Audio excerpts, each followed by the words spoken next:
untuk kita membuat satu terobosan yang belum pernah ada.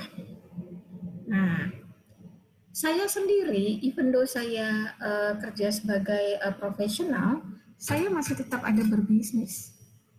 Ya, tapi bisnisnya tentu bukan dalam bentuk berjualan, let's say produk yang tangible gitu ya. Saya tuh berbisnis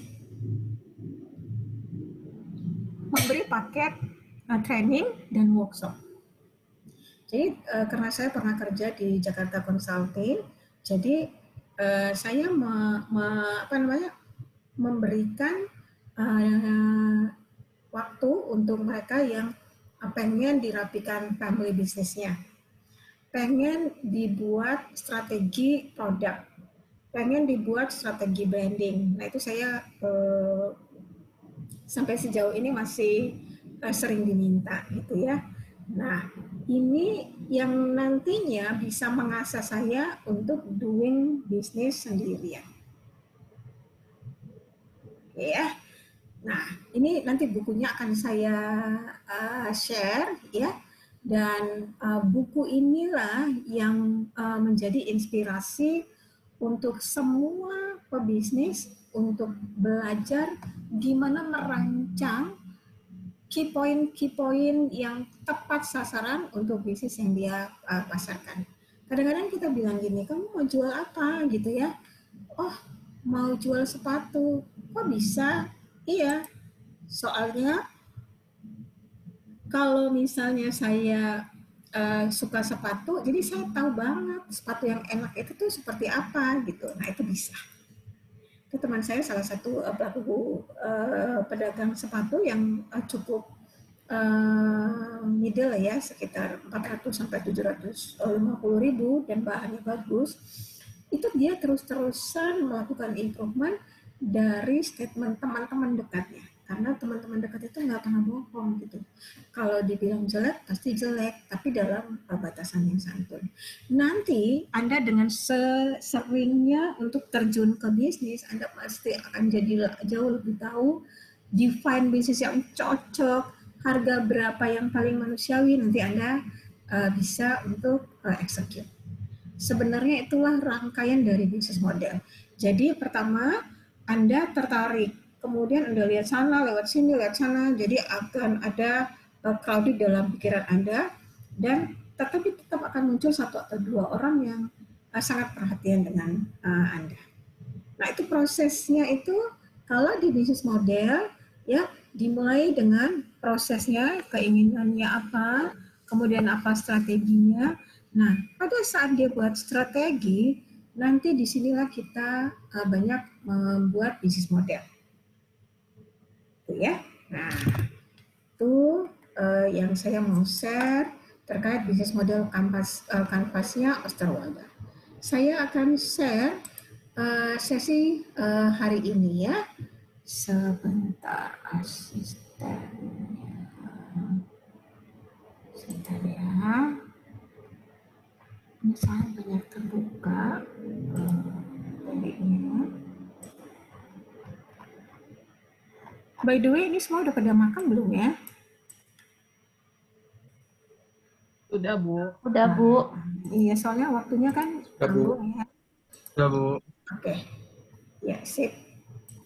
Nah, kita akan belajar dulu dengan competitive dynamic dan bisnis model ya. Jadi ketika kita mau menentukan bisnis model apa yang paling cocok, kita harus lihat bagaimana dinamika persaingannya. Nah, kita akan belajar bahwa yang namanya pemimpin pasar atau market leaders itu adalah orang yang sangat powerful. Bahkan dia bisa memastikan suatu produk itu harganya harus berapa. Nah, waktu saya pegang di Nissin, itu sempat salah satu varian itu menjadi pemimpin pasar. Sehingga ketika harga barang naik, itu cuma saya non sehari, langsung terjadi pergulatan dan langsung normal kembali harganya. Nah, itulah sebegitu besar kesaktian dari market leaders. Jadi dia bisa mengubah harga, bisa punya kemampuan untuk menerbitkan produk baru, bisa untuk coverage yang besar, dan bisa melakukan promosi sesuka-sukanya. Itu kalau market leaders. Lalu kita mau lihat yang disebut bagaimana seorang atau sebuah perusahaan bisa memberikan service atau hospitality yang bagus, tapi sebenarnya apa yang dia miliki, aset yang dia miliki tidak sebesar perusahaan-perusahaan besar. Paham nggak? Jadi gini, ada bisnis yang diusahakan ya tidak memerlukan exposure yang gede, kecil saja, tapi sebenarnya dia sangat powerful. Powerfulnya apa? Kualitinya bagus. Jadi kualitinya bagus, harganya murah, dan ini menjadi couples atau powerful combination yang sangat bisa diperjualbelikan. Sampai di sini ada pertanyaan? Cukup paham? Nah, kemudian kalau kita mau melakukan competitive advantage ya, maka perlu untuk melakukan yang disebut dengan diferensiasi. Kalau dulu sekali bilangnya itu adalah keistimewaan dari produk kita. Kenapa sih kita mau buka bisnis ini? Kenapa sih Yunita pengen buka restoran Padang tapi di atas kolam ya? Kalau di Bali kan udah banyak tuh rumah makan di atas kolam ya. Nah, saya mau restoran di atas kolam. Nah, apa yang harus saya lakukan? Nah, itu yang disebut kita berusaha untuk memetakan diri kita, apakah kita itu memberikan lebih tapi untuk hasil yang sedikit, atau berusaha untuk memberikan lebih untuk hasil yang lebih, atau berusaha memberikan lebih tapi ini nanti kita divest, kita jual. Jadi banyak pilihan. Ketiga, si kompetitor delivers more, tapi sebenarnya dia bisa di-handle, bisa di-compete oleh produk-produk dari kita dengan memberikan diferensiasi dan eksekusi yang lebih bagus. Itu maksudnya dari konsep ini. Jadi kombinasi antara kualitas yang bagus dan harga yang rendah. Lalu bagaimana caranya melakukan kombinasi harga yang rendah tapi kualitasnya tinggi? Ada yang mau komen nggak, kok bisa sih harganya rendah tapi kualitasnya tinggi? Ada yang mau komen? Oh bisa Bu, soalnya mangganya itu nanam sendiri gitu. Efisiensi ongkos kerja. Kenapa? Efisiensi ongkos kerja, Bu. Ya. Produksi.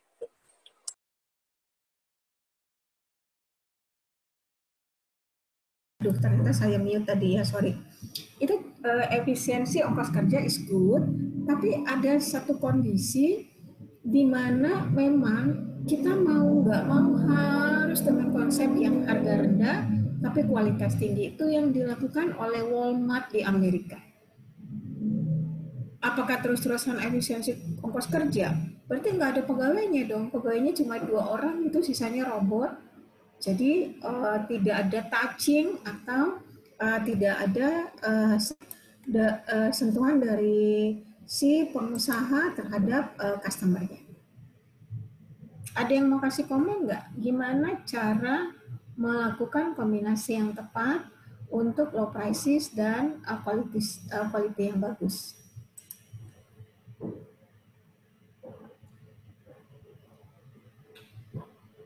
Skala ekonomis kali Bu, jadi produknya itu dia cara produksi dan menjualnya udah masuk skala ekonomis. Good. Skala ekonomis itu artinya kuantitinya harus banyak gitu kan ya. Harus di atas dari minimum buying kuantitinya. Nah, salah satunya lagi adalah kita membuat produk ini bagus tapi dengan pengolahan yang bisa menaikkan quality. Saya ketemu salah satu teman lama, itu COGS-nya sangat rendah. karena bahan-bahan yang dibuat untuk produk, let's say kita katakan cake, itu produk yang sebenarnya tuh kecil banget, tipis tapi lebar. Saya sendiri aja baru makan di terakhir-terakhir ini gitu ya, karena anak saya yang buat. Tapi barang ini ya secara kualitas itu very good. Kue ini udah panjang segini ya, dia jual cuma 5.000. Kira-kira kenapa sih dia mau buat powerful combination yang harga lebih mahal tapi kualitas lebih baik? Ada yang mau komen nggak? Kok bisa sih dia provide harganya lebih rendah, kualitas lebih baik? Atau saya balik ini, apakah semata-mata orang akan memilih harga yang lebih rendah dan high quality? Enggak, Bu. Enggak selalu. Boleh dijelaskan kenapa dikatakan enggak selalu? Karena biasanya orang membeli produk itu berdasarkan fungsi yang dia dapatkan, nilai lebih yang dia dapatkan dari suatu produk. Sehingga mungkin saja produk itu jauh lebih mahal, tapi misalnya baju yang dipakai itu lebih tahan lama, walaupun terlihat mahal di awal, tapi fungsinya itu dalam jangka panjang. Oke. Baju termasuk nggak, perasaan kalau baju tuh? Baju mungkin bajunya itu yang agak ini ya Bu, maksudnya yang biasa dipakai? Kenapa Bu? Yang biasa digunakan atau biasa apa?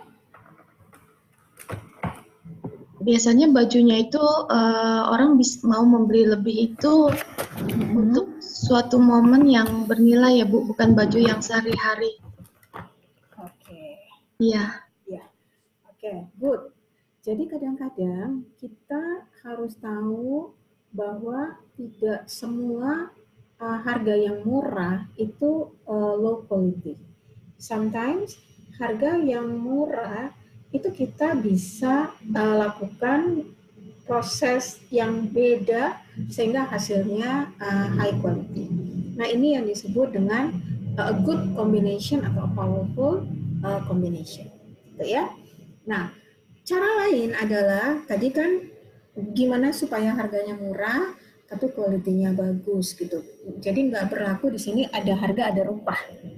Gitu ya. Biasanya kan ada harga ada rupa gitu ya. Di sini hal itu tidak berlaku. Yang berikut adalah kita melakukan yang disebut dengan differentiation dan execution gitu ya. Nah, apa yang dilakukan dengan differentiation dan execution? Saya ketinggalan handphone di bawah nih kayaknya. Nah, caranya adalah kita membuat sesuatu yang berbeda di antara semua pemain-pemain pasar. Itu yang disebut deliver small, tapi kita mengeluarkan expand atau investasi yang kecil. Nah, tidak harus melulu semua yang disebut dengan diferensiasi atau inovasi itu harus sesuatu yang mahal-mahal gitu ya.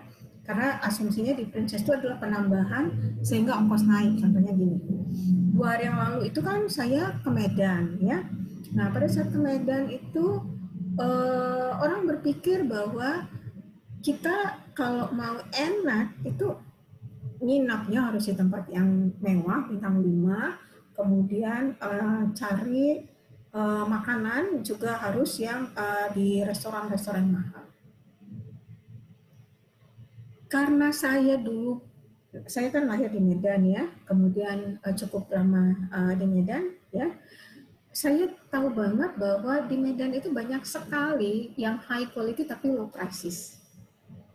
Nah, itu yang disebut powerful combination. Artinya benefit-nya tinggi, tapi cost-nya rendah, tapi value-nya tinggi. Jadi itu kan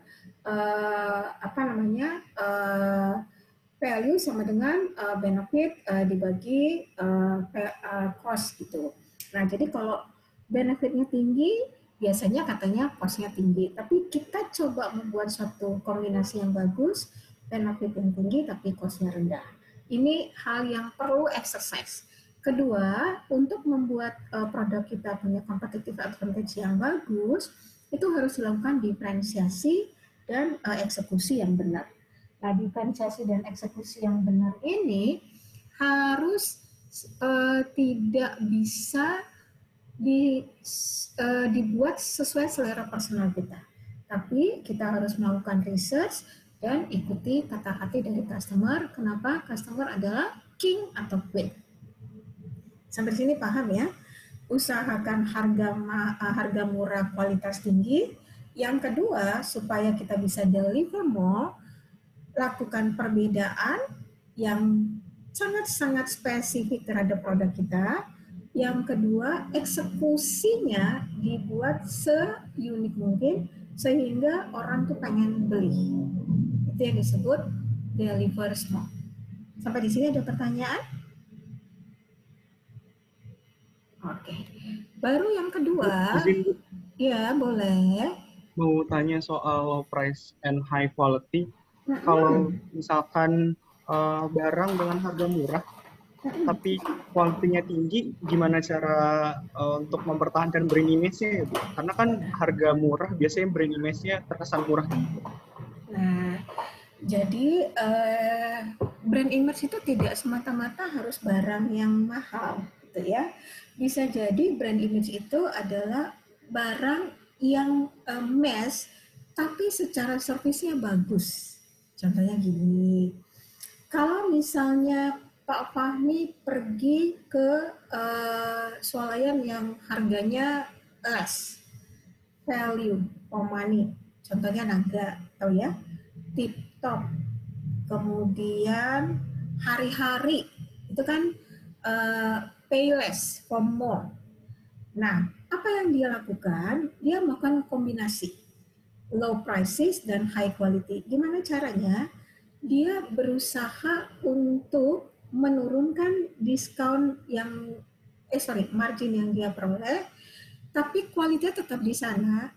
Akhirnya apa? Barangnya itu cepat keluar, fast moving, sehingga gain yang dia dapat jadi lebih tinggi. Itu salah satu cara.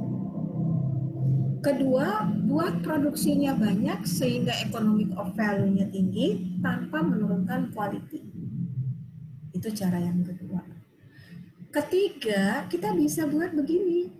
Nggak harus high quality itu dibuat dengan harga yang tinggi. Kita bisa membuat quality yang tinggi dengan harga yang rendah dengan cara kita sacrifice di promosi kita tidak lakukan tapi dikonversikan ke harga yang lebih murah. Itu yang dilakukan oleh beberapa swalayan terkenal kayak TikTok. Kalau di Amerika itu Walmart, kalau di Indonesia ada Watson juga, mungkin pernah dengar Watson ya. Nah itu banyak cara. Jadi nggak harus misalnya langsung dari produk itu, enggak. Bisa jadi tadinya ruangannya itu standar ukuran untuk membuat produk itu let's say 5x5. Tapi dia berpikir tidak perlu ada ruangan. Makanya kalau kita beli produk online itu lebih murah nggak daripada produk yang kita beli di physical outlet. Benar, Bu. Nah, dan selalu dia bilang, saya tuh kapan ya, minggu lalu atau 2 minggu lalu ke Plaza Indonesia, kebetulan saya ada keperluan ke sana, lalu saya tanya gitu tidak di salah satu outlet yang mewah tapi di Watson. Saya bilang kenapa lebih mahal di Watson yang store ini daripada saya beli Watson online. Jawabannya tuh sangat klise. Dia bilang kalau di sini ada sewanya, Bu. Kalau online kan cuma butuh gudang. Jadi kapan ada order nanti dicek ordernya langsung dikirim. Nah itu ada cara. Makanya nanti saya minta Bapak Ibu sudah mulai cari bisnis mana yang paling disukai. Jadi kita exercise ya. Sampai di sini ada pertanyaan? Pak Fahmi udah paham? Paham, Bu. Buat bisnis modelnya itu khususnya produk atau bisa ke jasa ya? Semua bisa. Bahkan penjualan barang-barang yang tidak proper juga ya, bisnis, tapi jangan ya, misalnya bisnis mucikari gitu atau apa bisnis apa gitu ya, itu semua bisa ada bisnis model ya. Oke, ini Terima kasih, Bu. ya sama-sama. Low cost operation ini succeed in part thanks to synergy. Ini sebenarnya ada TV medianya, coba saya lihat ya, bisa kita buka nggak? Oh iya, bisa. Sebentar saya share ya. Bagaimana HSBC melakukan perubahan besar dengan meng-layoff 25.000 karyawannya, ini belum pandemi ya, dan itu membuat dia menjadi sangat lean, tapi menjadi sangat sukses. Nah, kita lihat sebentar ya.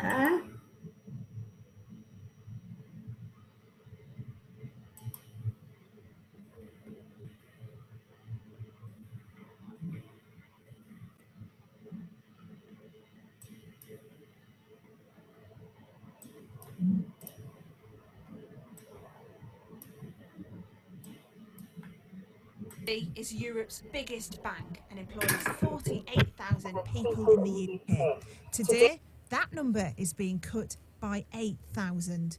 It means 1 in 6 staff who work for HSBC here will lose their job over the next 2 years. Why? Well, it's because making money from banking is much tougher now. The good times are over. Since the 2008 crisis, the regulators have tried to ensure that banks don't make profits just out of trading. So a lot of the trading for own profits being shut down by the rules. The bank wants to save £3.2 billion. So as well as cutting back on staff, they'll be closing branches too. Now, the chief executive of HSBC, Stuart Gulliver, says we recognise that the world has changed and we need to change with it. But the unions are worried about what it will mean for workers. HSBC is one of the few employers where there isn't a voluntary redundancy scheme, and we're going to be demanding, in fact, for one to be implemented for this change. If we understand it correctly, the job losses don't need to be made until the end of 2017, so there's a proper time for the bank to really consider this. The past year has been one of the toughest in HSBC's 150-year history, with scandals around tax evasion, mis-selling financial products, and even the recent FIFA drama is dragging HSBC's name through the mud. This restructuring plan is the bank's attempt to turn things round and maximise profits. It's headquartered in London at the moment, but it's affected by specific taxes in the UK, which are problematic for HSBC, and also by British government plans to ring-fence retail banks from investment banks, and that also affects HSBC, which runs a high street operation as well as a global investment bank. So those are big costs for HSBC. HSBC has been trying to reduce its size for many years now. It wasn't that long ago that it employed over 350,000 people. Now it's 260,000. It's reduced the number of countries that it operates in. Before the financial crisis, banks were very keen to operate in almost every country in the world because making profits in banking pre-2007 and 2008 was frankly a much easier job. That has all changed now with new regulations, new capital requirements for banks. It means that making money in countries is now difficult. That means you have to go for profit, smaller, easier to manage. Okay. HSBC is Europe's biggest bank. Employs 48,000 people in the UK. Today, that number is being cut by 8. Oke, itu contoh ya dari HSBC gimana dia berusaha untuk survive dengan cara melay-off. Sebenarnya ini kurang sopan ya. Kebayang nggak 25.000 orang ini ditaruh di mana gitu. Memang itu yang cara paling gampang lah bagi pengusaha ya. Kalau rugi, pecat-pecat ya. Kalau untung, nggak dikasih tahu kalau untung. Tapi kalau rugi dikasih tahu terus suruh pecat-pecat ya. Jadi itu cara yang sebenarnya bisa kita hindari dengan cara melakukan plan yang cukup proper pada saat starting bisnisnya ya. Oke, kita mulai lanjutkan lagi. Itu hanya satu contoh kecil aja sebenarnya.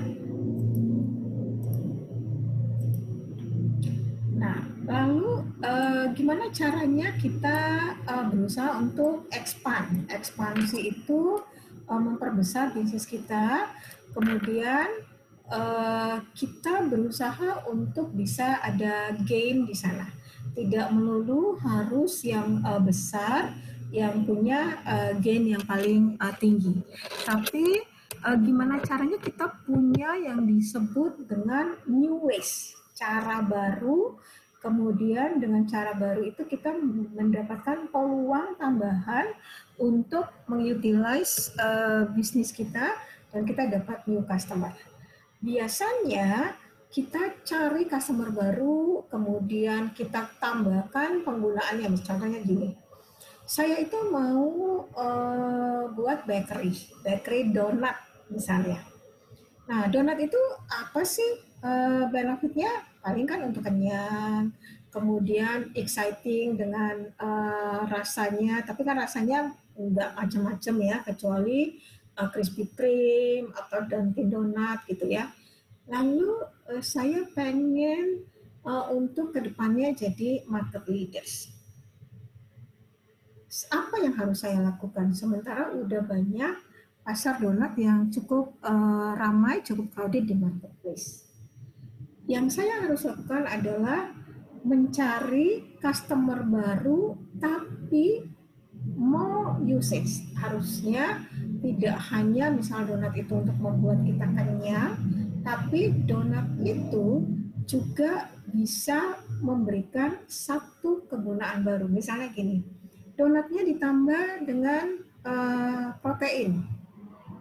Kemudian donatnya diharapkan dikonsumsi setelah workout, setelah olahraga. Dan bisa menambah muscle gain. Ini kan satu more usage, satu benefit tambahan yang akhirnya membuat donat itu tidak hanya sebagai konsumsi untuk dimakan, tapi fungsinya adalah untuk weight gain. Nah, ini yang disebut dengan expanding total market demand. Dan ini nggak gampang ujuk-ujuk langsung dibuat seperti itu. Mesti ada exercise-nya.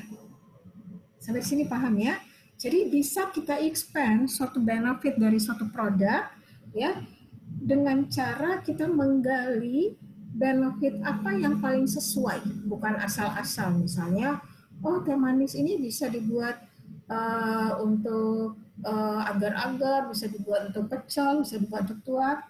Padahal itu kesannya tidak memberi added value yang proper, hanya pendampingan. Nah, yang dianggap sebagai expanding total market demand adalah membuat suatu ciri khas bagaimana produk itu bisa survive, lalu sesudah itu kita melakukan perbesaran atau ekspansi. Artinya, secara basic konsep produk itu harus sudah ada. Nggak bisa bilang gini nih, misalnya mereka mau jualan sepatu gitu ya, lalu mereka bilang gini nih, karena mau jualan sepatu, mereka bilangnya gini, ya udahlah kalau gitu saya sepatunya nanti untuk orang tua aja. Padahal kalau sepatu orang tua itu sangat limited. Nah, yang diharapkan dari suatu expanding total market, sepatu ya udah sepatu gitu ya. Tapi gimana supaya sepatu ini punya nilai expanding di market? Kita bisa buat sepatu ini bisa untuk let's say mencegah tikus datang misalnya dengan aromanya yang ditaruh di sepatu. Itu hal kecil. Ya. Jadi ini yang disebut expanding total market demand. Kita lihat Starbucks ya, semoga bisa kita buka bagaimana dia melakukan expanding total market demand.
Maaf Bu, Frida, videonya tidak tampil ya.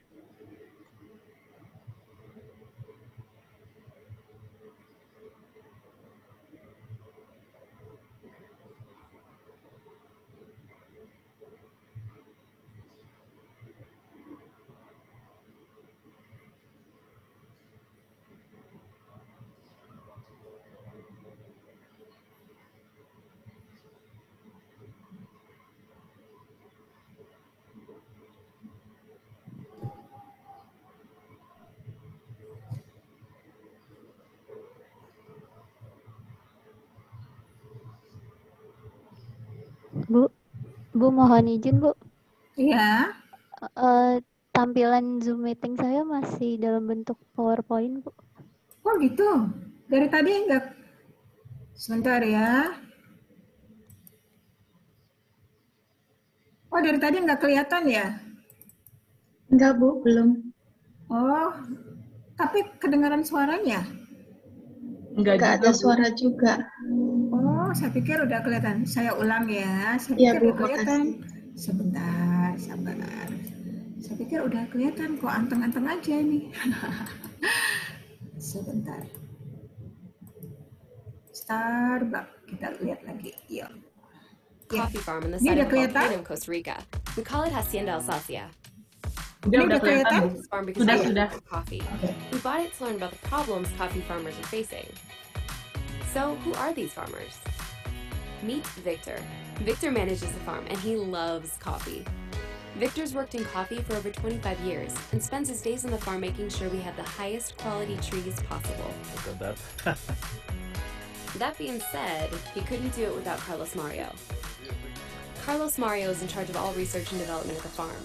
He's one of the world's most respected agronomists and is the go-to guy for all of our farmer support centers around the world.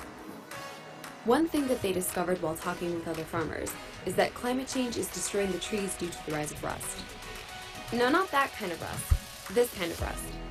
Here's Conservation International CEO Dr. Sanjan to tell us all about it. There's a really solid connection between climate change and the availability of coffee, particularly good coffee. So you take a disease like coffee rust, which destroys millions of coffee trees around the world. Climate change makes that fungal disease just a lot worse. So unless we do something about it, coffee really becomes at risk. Oh no, we gotta stop this. On our farm, we're dedicated to ensuring the future of coffee from the seed to the cup.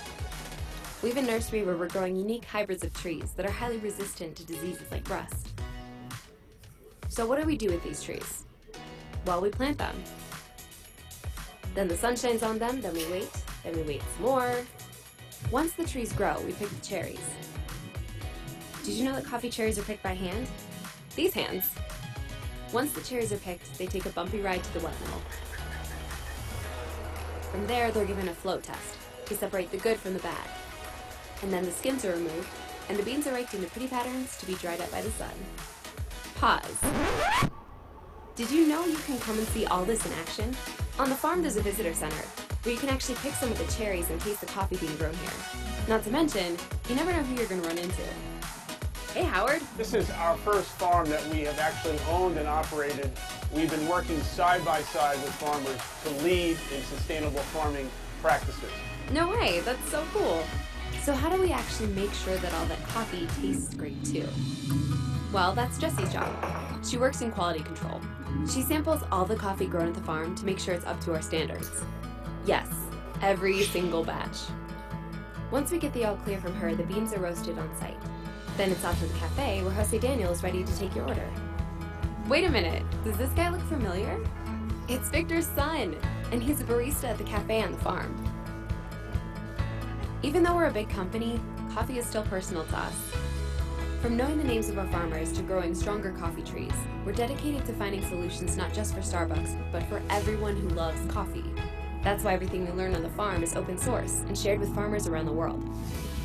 So the next time you take a sip of that delicious cup of coffee, make sure to remember the faces of the people who made it possible, because they're thinking of you every step of the way.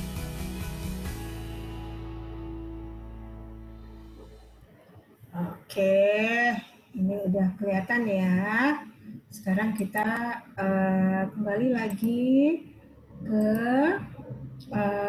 expanding total market demand.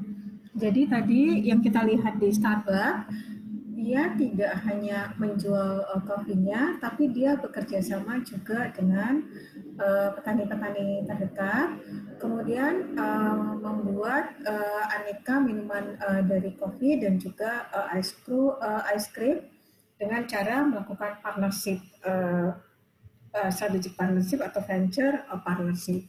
Sebenarnya ini sangat bagus ya kalau kita lakukan seperti ini. Kenapa? Karena kita tidak perlu invest untuk tanaman kopinya, gitu ya. Tidak perlu effort untuk mencari kopi yang bagus. Tapi si Starbucks sendiri sudah punya petani-petani yang sudah mampu melakukan QC untuk hal tersebut, gitu ya. Nah, jadi Anda misalnya pengen nih untuk berbisnis terkait dengan barang-barang, let's say barang-barang yang alam, misalnya buah gitu ya, atau mungkin selain buah, misalnya makanan yang lagi kekinian. Apa sih makanan lagi kekinian itu? Kita ambil misalnya donat kampung, itu katanya sekarang lagi kekinian gitu ya. Lalu apa yang harus dilakukan dengan hal tersebut? Yang harus dilakukan adalah kita berusaha untuk tetap melakukan bisnis itu, tapi kita lakukan dengan bind up atau partnership. Jadi kalau tadi itu misalnya kopi dicampur dengan ice cream atau kopi, misalnya cappuccino itu dikasih temannya misalnya donat atau apa. Nah ini akan memberi nilai tambah terhadap bisnis tersebut. Dalam hal ini adalah Starbucks. Oke. Lalu ketika bisnis kita udah settle, udah bagus, udah manusiawi gitu ya, kita punya kewajiban untuk apakah bisnis ini diteruskan atau bisnis ini harus dijual. Di dalam bisnis model ini kita belum ada kata menjual. Nanti teman-teman akan saya bawa milestone-nya. Ketiga mungkin usia Anda sudah agak udah mulai agak challenging gitu ya, dan udah mulai malas, tentu Anda tidak mau terpuruk di sana aja. Nah, di dalam kaitan ini kita perlu yang disebut dengan continuous development. Jadi ketika bisnisnya udah mulai stuck, growth-nya kecil-kecil, ya, kemudian kita tidak terlalu aktif tapi defensif, so what should you do? Continuous development. Kita terus kembangkan. Oh iya, supaya nggak ngantuk mungkin dikasih minum kopi dulu karyawannya gitu ya. Oh supaya misalnya makanannya enak, digoreng dulu menu-menu yang dia serve gitu ya. Jadi itu adalah cara untuk memprotek market share. Tidak perlu berinvestasi besar, tapi melakukan creativity yang dianggap jadi quick win, cepat untuk dilaksanakan dan cepat untuk bermanfaat. Nah, lalu cara yang dianggap solusi yang baik ini gimana caranya? Harus komprehensif. Komprehensif itu harus satu sama lain itu saling terikat supaya apa? Saling terkait supaya ada competitive strength-nya dan memberi value kepada customer. Ya, oke. Nah ini ada satu contoh Philip Morris rokok ya, tapi kita nggak usah ini ya. Nah tadi kita di sini protecting ada, expanding ada, lalu sekarang apa yang kita lakukan? Increasing. Jadi udah ada protecting, udah ada protecting, udah ada expanding, kemudian kita masuk dengan increasing market share, meningkatkan pangsa pasar. Pangsa pasar itu bisa ditingkatkan secara cepat nggak? Saya nggak yakin cepat. Kebenaran buku ini juga mengatakan does not automatically produces high profit. Nggak bisa ujuk-ujuk langsung profitnya besar. Itu kalau Anda mau buat seperti itu tuh kayak bisnis hit and run, tidak ada bonding antara customer sama buyer gitu. So what should you do? yang harus kita lakukan adalah possibility untuk provoking antitrust action. Kemungkinan untuk memprovokat antitrust action. Jadi usahakan di tempat Anda berbisnis itu tidak ada monopoli. Dan ingat, harus ada economic cost-nya. Kemudian, the danger of pursuing the wrong marketing event. Jadi harus hati-hati, karena bisa saja ketika Anda mengincrease atau meningkatkan pangsa pasar, ternyata activity yang Anda lakukan itu bukanlah activity yang sebenarnya fit atau pas dengan bisnis kita. Contohnya gini, Anda mau melakukan jual beli bubur ayam. Udah, kan kita udah tahu economic cost-nya berapa, economic value-nya berapa, dan jam berapa si pedagang itu berbisnis gitu ya. Misalnya kita mau ambil yang economic cost. Lalu what should you do supaya tidak wrong marketing activity-nya? Cara yang paling gampang kalau bisnis ini adalah bisnis yang kecil atau kita bilangnya UKM adalah kita mencoba untuk melakukan bisnis dengan perceived quality. Apa itu perceived quality? Yang kita utamakan adalah nilai layanan tersebut yang benar-benar touching ke customer. Ini yang dianggap bisa mengincrease market share. Jadi bisa touching ke customer. Apa aja itu yang bisa touching ke customer? Ya, salah satunya adalah melakukan bonding dengan customer-nya.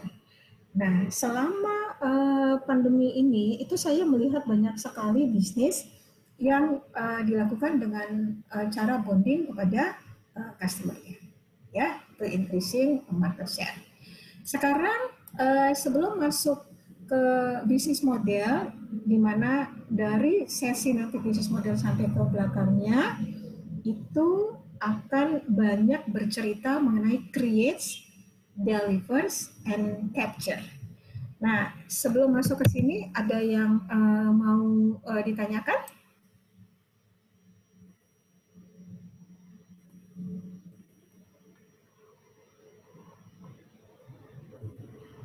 Ada yang nggak jelas mengenai protecting market share?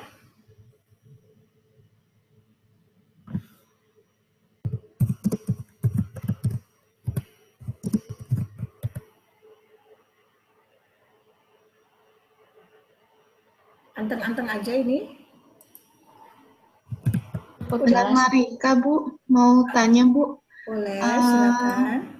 Kan kadang untuk menentukan sebelum kita melakukan bonding ya, Bu, ke customer-nya, sebenarnya metode apa sih, Bu, yang umumnya dipakai gitu untuk mengetahui kemauan si customer-nya supaya kan nggak membuang cost juga sekaligus mengambil hati customer-nya itu ya, Bu. Maksudnya metode yang itu dimulai dari mana seperti itu ya, Bu? Supaya bonding? Iya. Oke. Karena kan kalau untuk produk kita baru kan mungkin orang kadang kita mau kasih sampel aja orang menolak, ataupun misalnya kayaknya saya belum butuh saat itu, seperti itu, Bu. Oke. Nah, makasih ya, Bu. Iya. Jadi mau bisnisnya apa? Kan tergantung dari bisnisnya. Mariska choose, pilih bisnis apa yang mau saya terangkan. Misalnya makanan tradisional gitu, Bu, kayak kue-kue seperti itu. Oke. Untuk orang mau coba gitu kan, nggak banyak orang yang menolak ya, Bu. Oke. Misalnya kue ya, kemudian kita bukalah ini bisnis jualan kue pasar, gitu ya, jajanan pasar. Pernah dengar namanya Ibu Ana Avanti? Dia ini kan perancang pengantin, baju pengantin, dan baju pengantinnya itu harganya bukan 1 juta 2 juta loh, 30 juta, 40 juta, 50 juta, gitu ya, nggak ada yang cuma 5 juta, itu nggak ada. Nah, saya mau cerita sedikit bagaimana seorang Ibu Ana Avanti dia melakukan turnaround strategi. Lalu ketika pandemi, itu dia benar-benar tidak bisa melanjutkan bisnisnya. Padahal tadinya dia kan fashion show kesana kemari jual baju pengantin ya gitu ya. Lalu dengan adanya pandemi, nggak bisa singkat cerita, dia tetap berdonate dengan membuat baju-baju untuk orang COVID lah ya, apa sih nama bajunya itu gitu. Lalu seperjalan dengan itu, dia tahu bahwa karyawannya itu kan tidak harus di layoff atau dirumahkan lah. Kalau sekarang kan most of activation kan dirumahkan, tidak diberhentikan, dirumahkan sampai nanti recovery, sampai kapan gitu ya. SQ juga kayak gitu ya, beberapa karyawan Garuda juga gitu. Lalu dia punya kemampuan membuat sambal nih ya. Sambalnya apa? Sambal pete ya, sambal cumi, dan harganya itu nggak murah. Ya, satu botol itu 80.000 gitu ya, dan orang beli. Kenapa? Karena ada brand di sana. What's the brand? Brandnya Anna Avanti, tukang jual pakaian pengantin, sekarang jadi tukang jual sambal. Nah, ada nggak yang mau coba? Kan geli ya, lagi di jalan nyoba sambal pete. Gimana rasanya, kan bau pete ya. Kemudian lagi duduk-duduk nyobain sambal cumi, enggak juga kan, apalagi pandemi, siapa yang mau coba? Lalu yang dia lakukan adalah dia mengirimkan sampel ini, jadi tidak dicoba langsung, dikirim. Nah ini cara yang bagus ya. Besar nggak biaya kirim untuk ini? Besar, nggak kecil ya. Jadi itu yang dia lakukan, dia kirim sambal ini ke orang-orang yang menurut dia pasti coba. Jadi the first layer yang dia lakukan adalah dia kirim sampel ini ke pelanggan yang pernah membeli baju pengantin dia.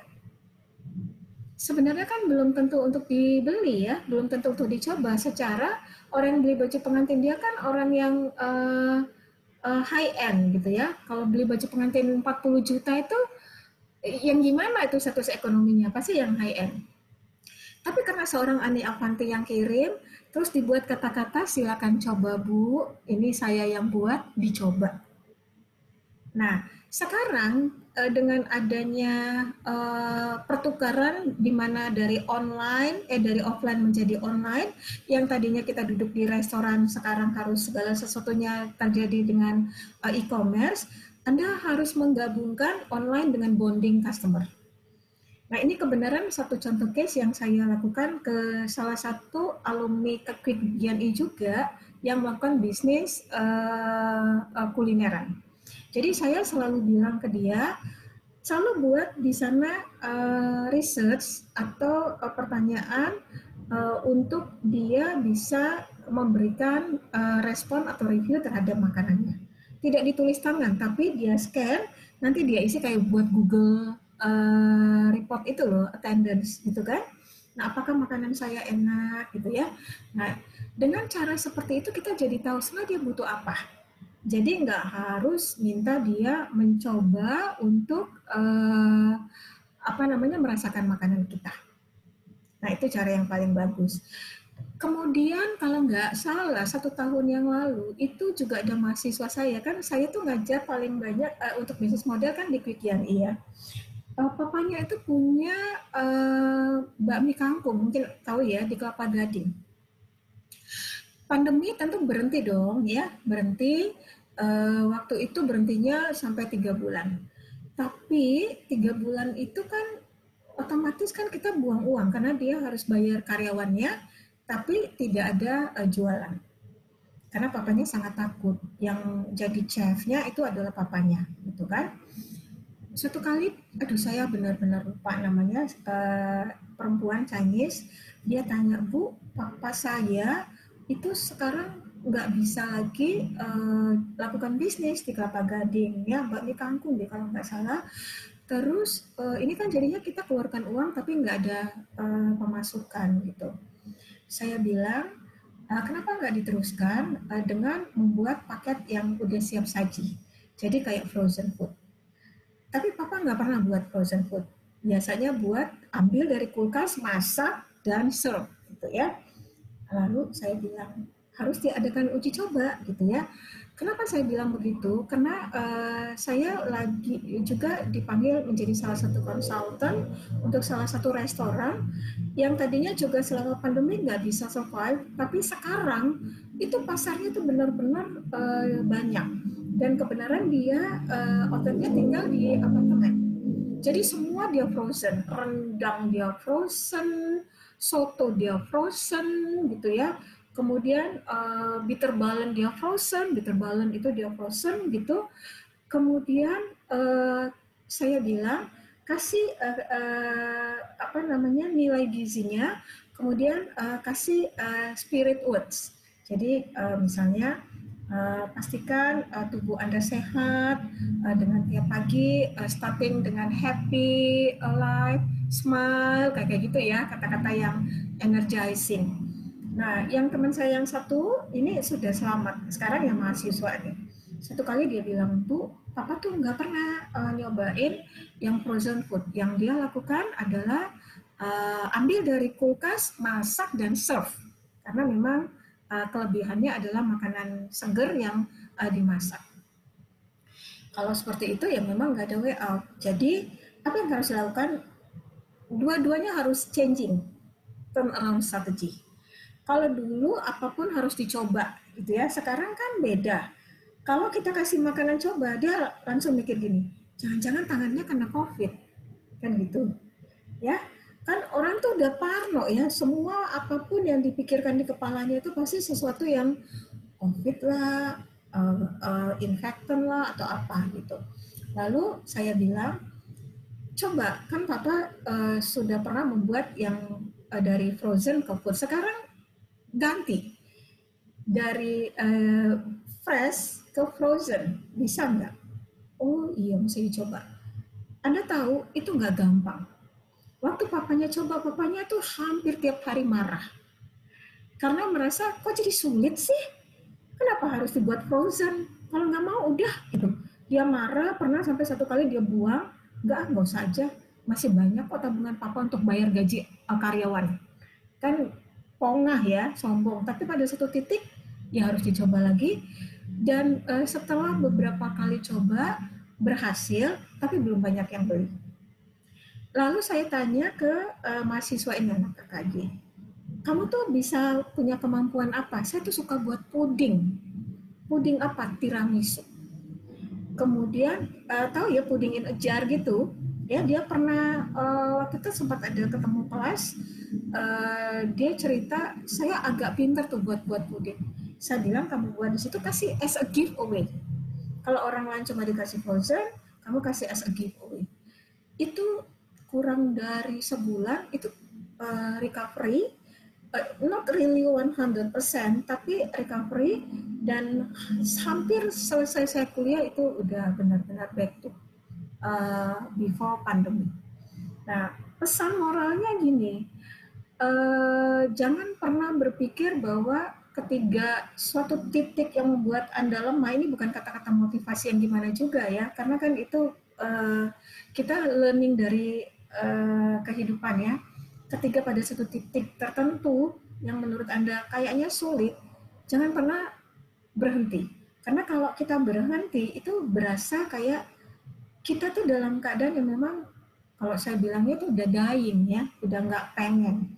Kalau saya bilangnya gini, ketika kita berada pada titik terendah, ya memang harus loncat gitu, harus maju. Karena apa? 1 mili pun majunya yaitu namanya tumbuh, ya, tumbuh gitu. Nah, papanya nggak gampang ya, usia-usia di atas 50, mungkin siapa di sini yang papanya 50 ke atas, ya apalagi kalau 60 ke atas, itu rasanya lebih susah daripada membuat kayu yang mati jadi berdaun kembali. Tahu ya maksud saya ya, agak sulit gitu. Nah, tapi anak ini berhasil, dan hampir kelas berakhir, dia bilang bahwa she made it. Dia bisa membuat papanya bangkit lagi, dan itu adalah hal yang paling membahagiakan buat anak ini gitu. Nah, dia pernah kirim juga ke rumah saya, itu bakmi kangkungnya is very delicious, padahal dari frozen gitu. Dan tidak hanya itu saja mahasiswa-mahasiswa yang melakukan pada saat pandemi, itu ada beberapa mahasiswa saya itu dia kerja tetap kantoran, tapi tetap akhirnya dia mengutilize passion-nya. Ada yang bisa buat brownies, ada yang bisa buat donat. Anda tahu untuk apa? Bukan untuk dirinya sendiri, tapi menolong II-nya, tantenya yang udah PHK. Dan itu berhasil. Jadi bisnis model yang saya ajarkan itu benar-benar di-execute sama mereka. Nah, itu caranya. Ya, jadi berusaha untuk membuat something yang Anda bisa itu jadi berguna.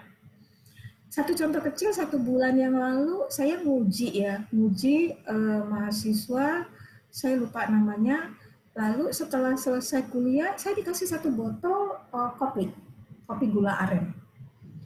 Ini untuk apa? Saya nggak suka kopi. Saya gituin ya, udah Bu, bawa aja Bu. Kamu bukannya kerja di, kalau nggak salah dia di Toyota ya, dia yang di Sunter. Bukannya kerja di Toyota, emang sekarang jadi pebisnis kopi kekinian, saya gituin ya.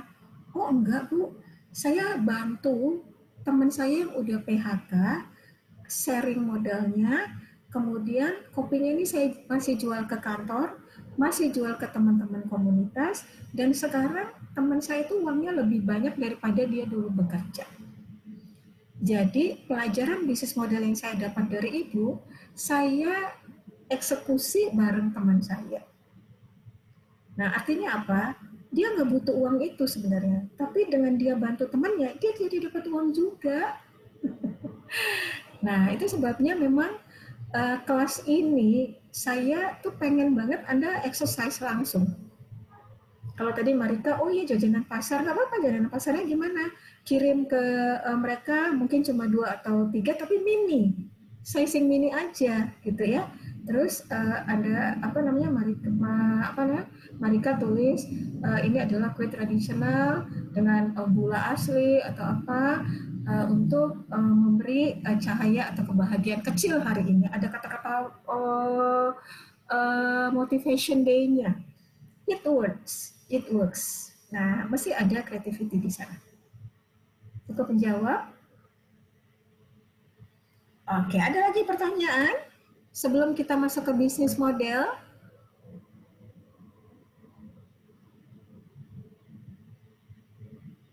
nggak ada?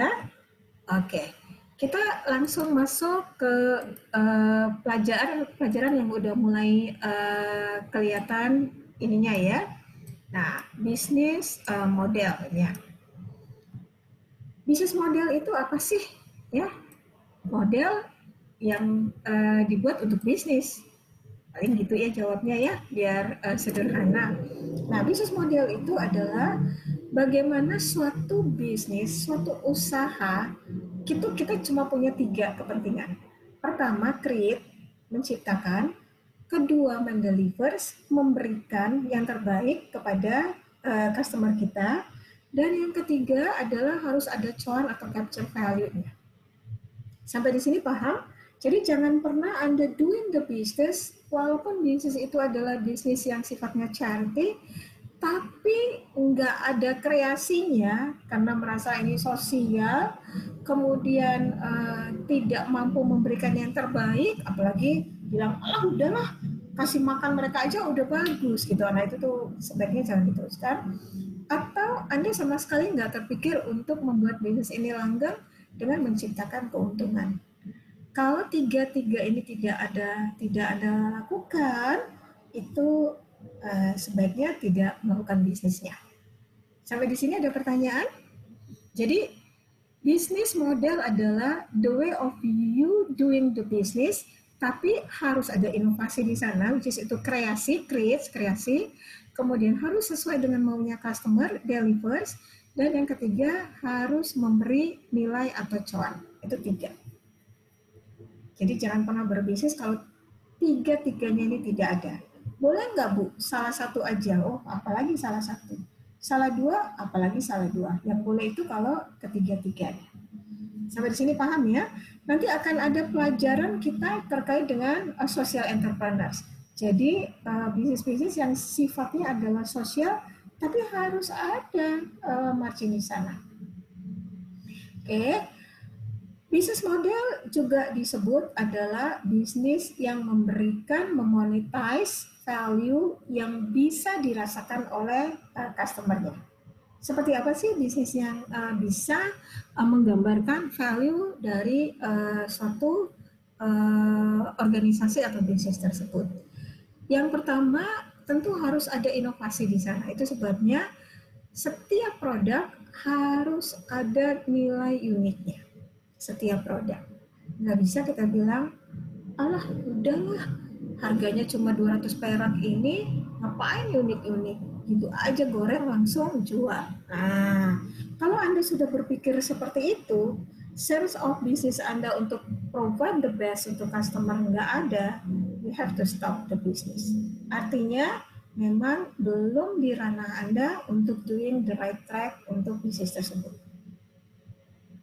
Kemudian ketika Anda delivery bisnis tersebut kepada customer, si customer udah setuju, ya, maka Anda harus mulai menghitung kira-kira tuh cuannya berapa gitu dari bisnis yang Anda jalankan. Sampai di sini ada pertanyaan? Ada yang nggak paham? Jadi ini adalah the core function atau definisi daripada bisnis model. Nggak ada yang mau bertanya? Atau udah paham?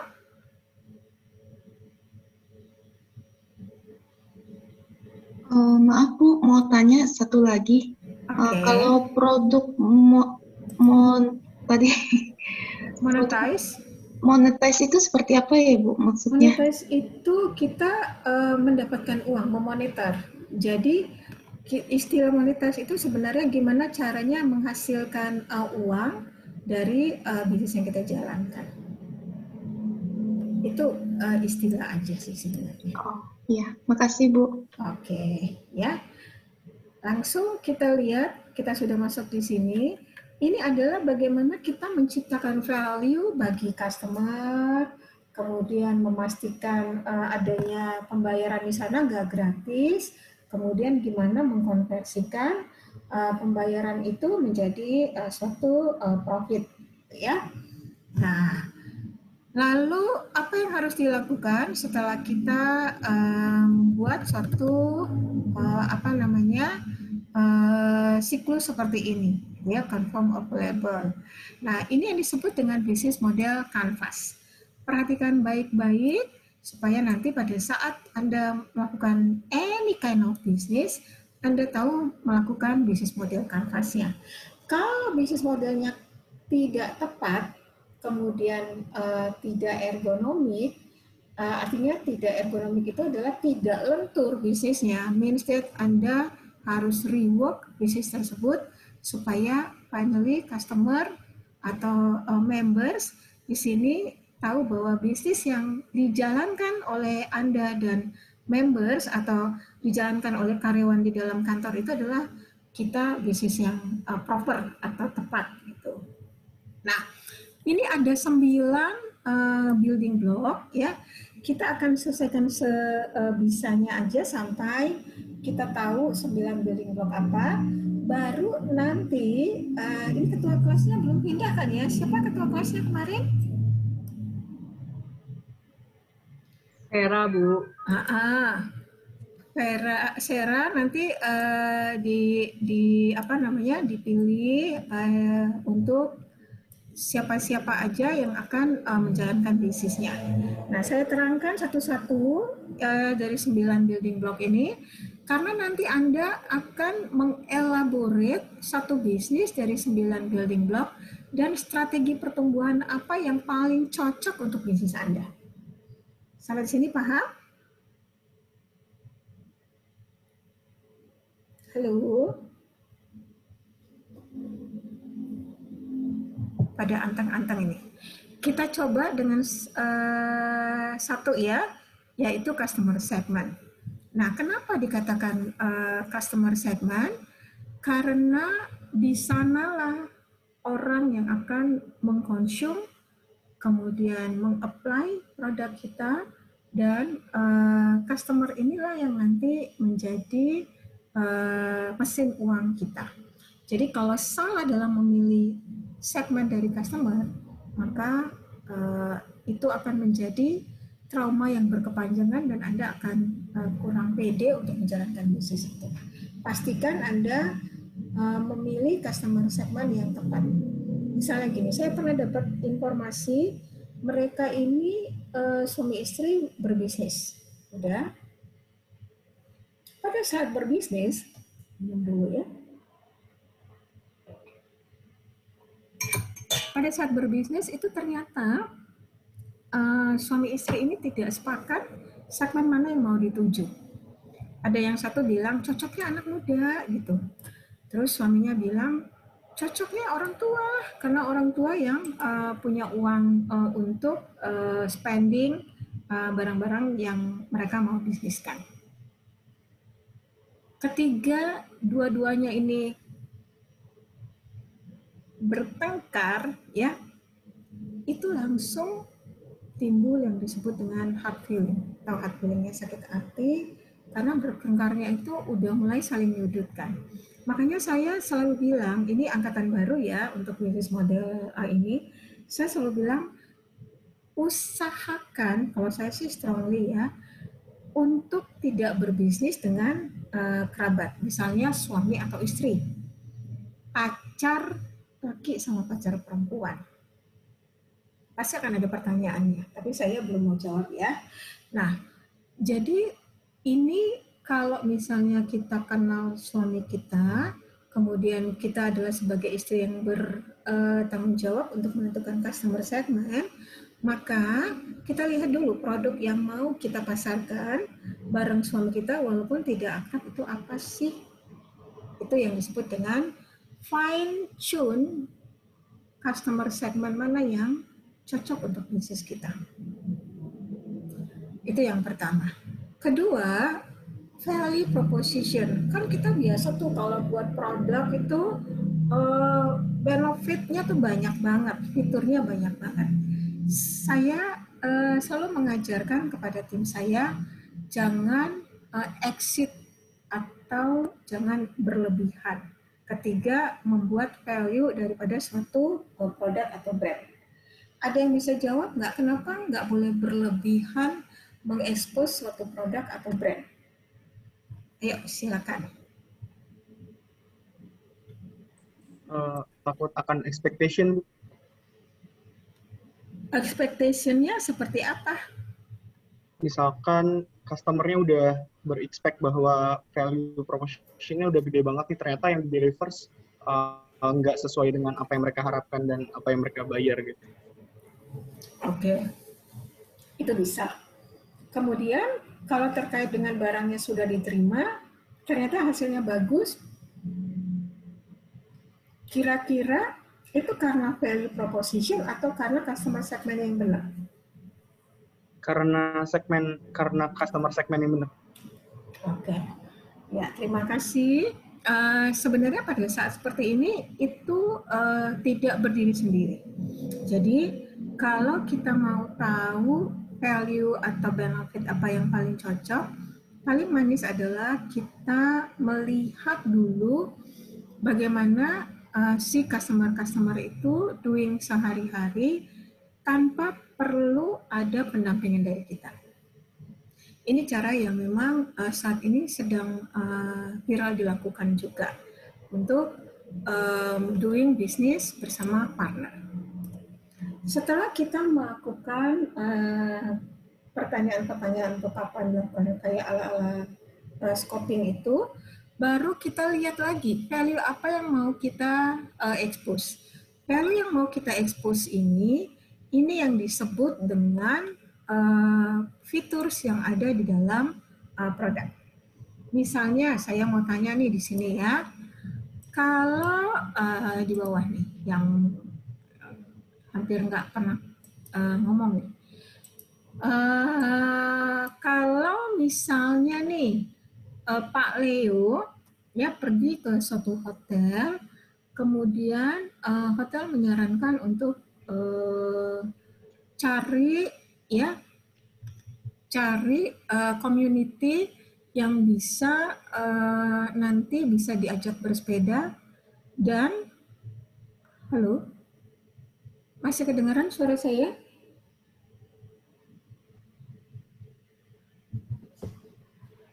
Halo?